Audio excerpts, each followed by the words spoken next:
Alright, guys. Can we just agree right here and now that Ryu is the best girl in this series? Like, come on! Like, if this season doesn't convince you of that, I don't know what will. Like, I already thought that during season 1. And this season has just made me so happy, personally, because, man, we had a pretty damn intimate episode today, I gotta admit. And it was actually kind of awkward in some scenes. It was actually pretty awkward. But it was kind of heartwarming at the same time, you know? I really enjoyed this episode. After the events of our previous episode, this was kind of, to an extent, a cool-down episode and a setup for our finale next week. Now, if you guys are wondering why I sound like this, I'm still a little bit under the weather, guys, so I apologize if I sound terrible. I'm sorry, it is what it is, but I had to bring you guys Danmachi today, and I really enjoyed this episode. So let's just get straight into it and talk about Danmachi, Season 4, Part 2, Episode 10 today. So our episode begins with Bell and Ryu taking a much-needed break at the hidden oasis they ended up finding at the bottom of the Coliseum, as we just hear. I'm sorry, Bell. Oh, she's actually using his name now, by the way. Just wanted to let you know that there's been a change. As Ryu tells him, I'm sorry for making you waste your valuable mind to start a fire. As Bell tells her, don't worry about it. Something small like this doesn't take that much. As Bell tells her, you know, we haven't seen any monsters in a while. That's a little bit suspicious. As Ryu says, you're right, and I don't sense any nearby either. Perhaps they just don't spawn in this room. And it's here Bell tells Ryu that, you know, maybe I should be the one to apologize. You know, for getting you all wet when I passed out in the river. As Ryu tells him, don't worry about it. Right now, we need to focus on getting these wet clothes dry and warming ourselves up. Given our current state of exhaustion, it could be fatal for us to let our body temperatures drop too low, you know. And of course, while that makes perfect sense on paper and is the truth, this situation is so awkward between them. As Ryu says, I can't believe we're nearly naked in the middle of the dungeon right now. And it's here as they both start arguing about who should take her cloak to warm themselves up. She gets a nice old peek at Bell right here and gets super embarrassed. They've both become extremely conscious of the other, as Bell puts it around her like a G and says, don't worry, my eyes are closed. And I gotta admit, guys, this whole situation's pretty adorable. It kinda is, let's be real. Awkward as hell, but adorable. Because it's here in this moment, we just have silence. No one really knows what to say in this situation, as Ryu says, you know, I don't understand this. I feel unusually aware of his presence. It wasn't even this bad when he spied on us in the bath that one time. I actually forgot that happened in Season 1. Frickin' Hermes, man. As Ryu tells herself, this is neither the time nor place to feel embarrassed. As she says, that's right, me. We can't afford to get distracted right now over nakedness. So to try to change the mood in here, she decides to change the subject and says, Belle, I need you to be completely honest with me about something. Why did you come back for me at the Coliseum? Even in a perfect scenario, we both could have died there. As Belle tells her, I can't let anyone else die. That was my thought process then. And as she looks him in the eyes, she realizes that he's telling the truth. It wasn't calculated. There was no ulterior motive. His goal was to save my life. Nothing more. And it's here feeling moved by that, she tells him, hey, can I tell you a story? The story of what happened to us, the Estrella Familia, on that fateful day. And realizing that she's finally willing to open up and talk to him about this, Belle says, of course. And it's here after she tells him the entire story, she says, what Jura said about slaughtering all my friends is true. My life was spared in exchange for the lives of my familia. As Bell tells her, well then, I guess you've got to go on without them then, huh? As he tells her, they were important to you, and they fought hard because they wanted you to survive. If you were to die now, Ryu, I bet Miss Elise and the rest of your friends would be pretty mad. And it's here upon hearing that she's moved yet again. And she's definitely in love with Bell at this point. Let's keep it a buck. It's obvious. Because it's here. Things get a little intimate. As she says, Bell, I think we ought to consider skin-to-skin contact. As Bell's just like, wait, what? And it's here. What she says makes perfect sense.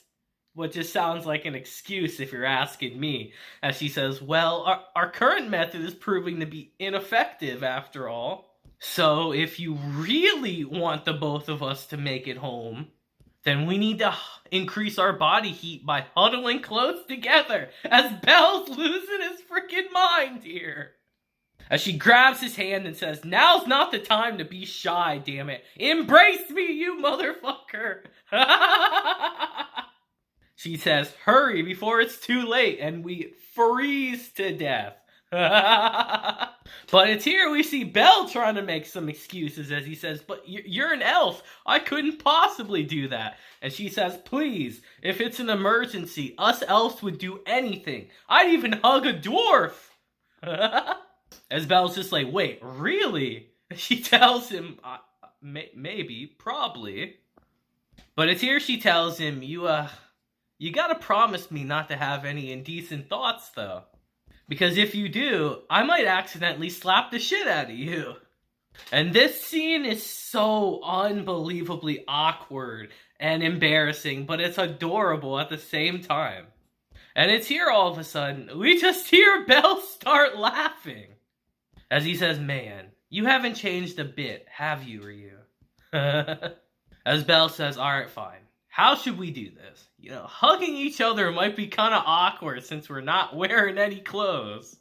But it's here we just see Ryu drop the cloak as she says, that's fine by me. And even I'm sitting here like, whoa. Even Bell's sitting here like, oh shit. But it's here. He notices that she's shaking and that this is super embarrassing for her. As he reaches out and embraces her and wraps the cloak around the both of them. And it's here while they're sharing this very tender moment with each other, he asks her, so what do you want to do when you get back home? As she tells him, I want to eat one of Mamma Mia's warm, home-cooked meals. And it's here she asks Bell the same question. He says, Welf, Lily, Makoto, Haruhime. I want to walk home with them. To see Goddess Hestia. To tell her, I'm back. As Ryu tells him, yeah, that sounds nice. Be sure to cherish your familia. As Bell says, I will. Just like you. And you know, guys, I might have been laughing throughout this scene, but this is honestly a very nice scene that's very earned with everything that these two have been through together.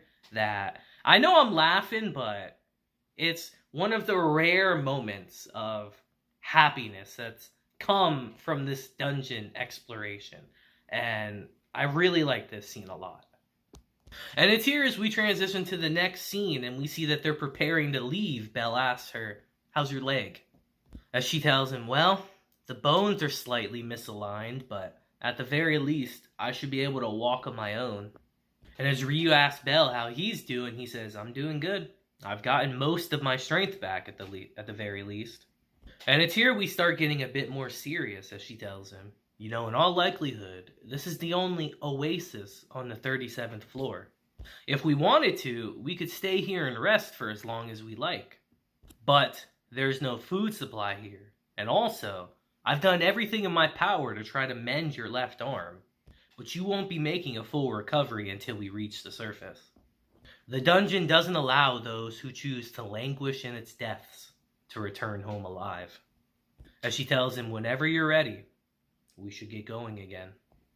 And it's here as Ryu insists to herself that peaceful moment was just a one-time thing. They go on their way throughout the dungeon again. And as nice as that scene was that we just had, it's time to remember how serious of a situation we're in again. And it's here as they're walking along the path throughout the dungeon, they eventually reach a dead end. But it's here all of a sudden Ryu notices this crystallization of rocks on the ceiling and says, those rocks, their composition is different. Meaning that it comes from a different area than the one they're in now. And as Bell stabs it with his knife, they realize that we can get through this area. And upon breaking it further and further, they make their way back to the 37th floor. Because remember, they fell. The Coliseum's on the 37th floor, but they fell under it. So technically, they weren't even on a floor at that point. And as they start walking through the floor again, Bell says, we still haven't seen any monsters. That's really weird. As Ryu says, I gotta admit, the silence is rather eerie. Let's enjoy it while it lasts. Stay on your toes. And upon continuing walking around, they finally find the passageway as Ryu says, this is one of the great rings. This path. It's the normal route. I'm certain of it. The wall is an ashen gray, which means this is the 4th ring. So if we can make it past that wall, all that's left is the 5th wall. And once we cross that, it's a straight shot to the 36 floors adjoining tunnel.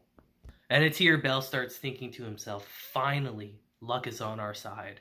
We kept pushing, we kept fighting, and our hard work paid off.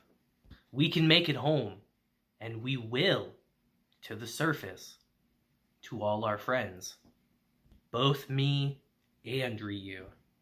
But it's here as if to directly tell him, no, you're wrong. They both realize that something's not right here. As Bell says, I don't see any monsters, but I can sense it. A bloodthirsty malevolence closing in on us. And as they walk into this cavern, they are immediately attacked by the Juggernaut. As Bell says, wait, was it waiting for us here? At the very last obstacle keeping us from the 36th floor? But it's here upon closer inspection, the Juggernaut's a bit different.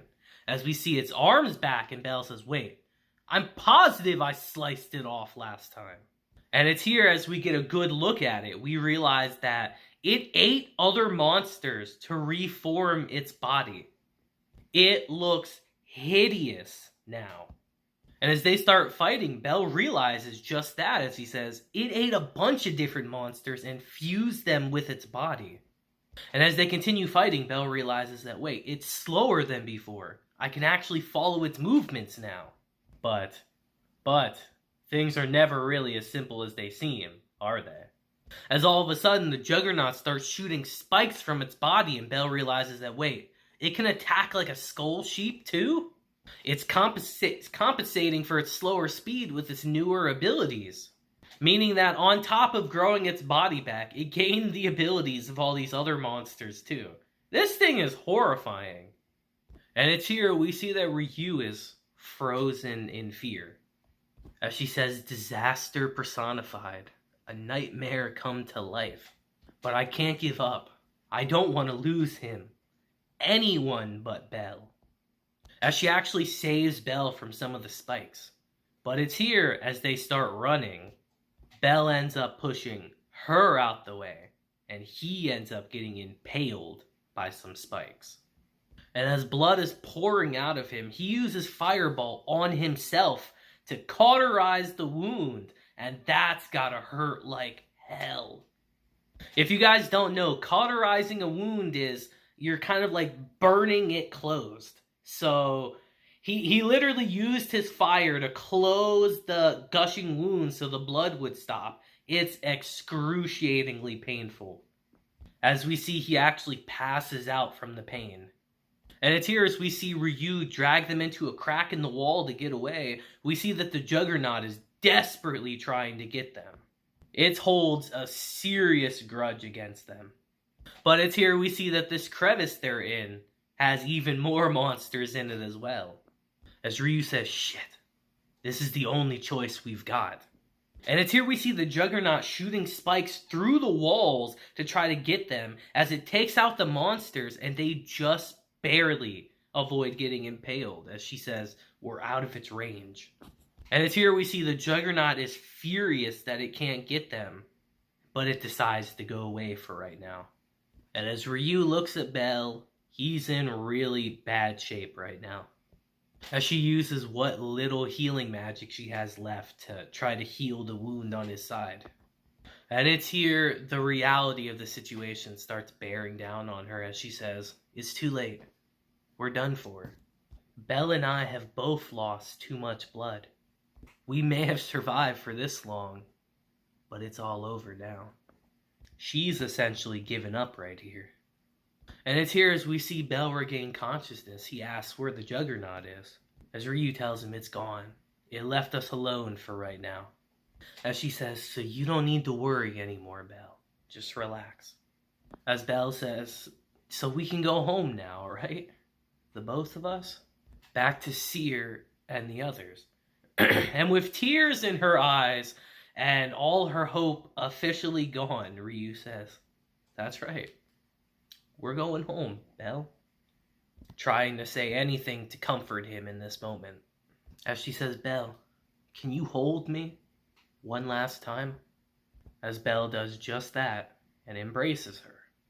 As Ryu says, I feel closer to him than anyone else in the world. At least for right now. Who would have thought that the final moments of a fruitless death could be so sweet? As she says, Bell, I'm gonna rest my eyes for a bit. And it's here as she falls asleep, Bell says, poor Ryu. She's already been through so much. Please, let her at least have some sweet dreams. At least until it's all over. And it's here we see that Bell is determined as he drags himself to his feet and says, it hurts. My entire body is screaming in pain. But as long as I can feel the pain, I can move. As he says, because just you wait, because I will protect her. As it looks like he's going to go fight the Juggernaut on his own.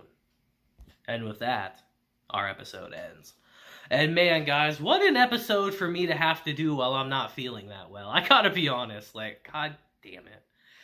I hate doing videos when I'm not feeling well, guys. I apologize if this one ended up not being as good as the previous ones. I'm sorry.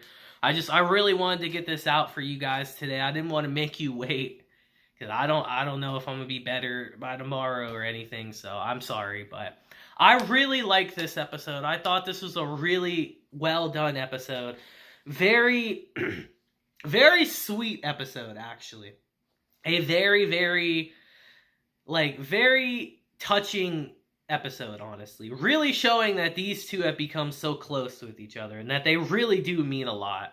It was very heartwarming to see after the tragedy of last week, and we're going into our finale next week, which is going to be crazy. I imagine the finale is just going to be one giant battle with the Juggernaut where everyone's going to come together all at once and finally take this fucker down. I'm really hoping that's the case. So I'm very excited for next week. I pray that I'm better by then. I freaking pray. I would hope so, but only time will tell. So you guys let me know what you thought of this episode down below, because I would love to hear it. But until the next time, guys, I hope you have a great day, week, month, and year. And until then, deuces, have a blessed day, and stay healthy, guys. Trust me, stay healthy. I'll see you guys next time. Deuces.